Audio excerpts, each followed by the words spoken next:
সুষ্ঠু বিচার চাই এবং প্রকাশ্যে দিবালোকে। দিনের বেলা আমরা জুম্মা শেষে আমরা ডাইরেক্ট সবাই জানি, আমরা জনগণ দেখতে পাই এর হচ্ছে ফাঁসি হচ্ছে বা গুলি করে হত্যা করা হচ্ছে। আমরা এরকম কঠোর বিচার চাই। আজকের যে ঘটনা, এটা আমার ভাইয়ের মেয়ের সাথে, এটা আমরা শুরু থেকে ছিলাম শেষ অবধি। যেখানে দেখা যাচ্ছে যে শুধু এইখানে বলে কথা নয়, সারা দেশে এই অবস্থা। আমাদের পিছনে কয়েকদিন আগে যে রামিসা নামের যে মেয়েটার ঘটনা ঘটলো, তার আগে পিছনে আরো দিনের পর দিন এটা ঘটতেই আছে।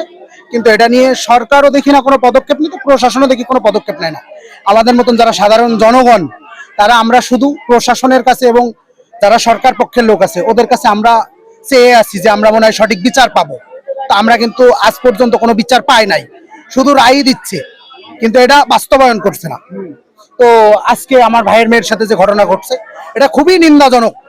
আর এবং এরা আমি সহ সবাই বলি যে এর দৃষ্টান্তমূলক শাস্তি, এর শুধুমাত্র ডাইরেক্ট ফাঁসি দেওয়া উচিত।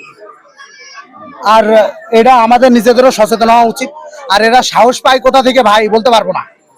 এরা আসলেই, আর দেশের তো আইনি ব্যবস্থা ওইরকম কঠোর না, আইনি ব্যবস্থা খুবই লড়বড়। মানুষজন যে যার মতন পাচ্ছে সে তার মতন কাজ করে যাচ্ছে।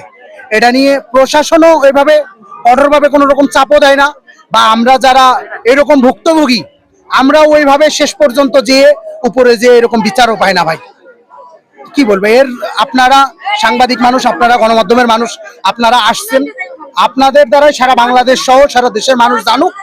এবং এর মানে সুষ্ঠু বিচার চাই এবং প্রকাশ্যে দিবালোকে। দিনের বেলা আমরা জুম্মা শেষে আমরা ডাইরেক্ট সবাই জানি, আমরা জনগণ দেখতে পাই এর হচ্ছে ফাঁসি হচ্ছে বা গুলি করে হত্যা করা হচ্ছে। আমরা এরকম কঠোর বিচার চাই। তাই এইটা দেখে, এই বিচার দেখে সারা দেশের মানুষ এবং সারা দেশের মানুষ কেন সবাই জানে যে না, আমরা এখন নিরাপত্তার সাথে চলতে পারবো। ঘটনার সময় ছিল বেলা 11টা, 10:30, 11টা। ওকে বাসায় নিয়েছে এবং ইতিপূর্বে আজ থেকে 2 মাস আগে ওর বাসায় ডাকছে এই লোক। বাচ্চাকে বাসায় ডাকার পরে ওকে চকলেট দিয়েছে, সেন্টার ফুড দিয়েছে।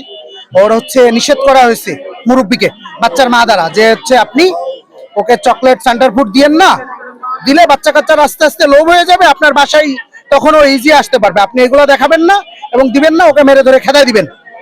বাচ্চার বাবা ওকে বলছে, তারপরেও উনি শোনে নাই। আজকে বেলা 10টা, 10:30 তো না, বেলা 9টার দিকে ওনাকে ডাক দিয়েছে, বাচ্চাকে বাসায় ডাক দিয়ে।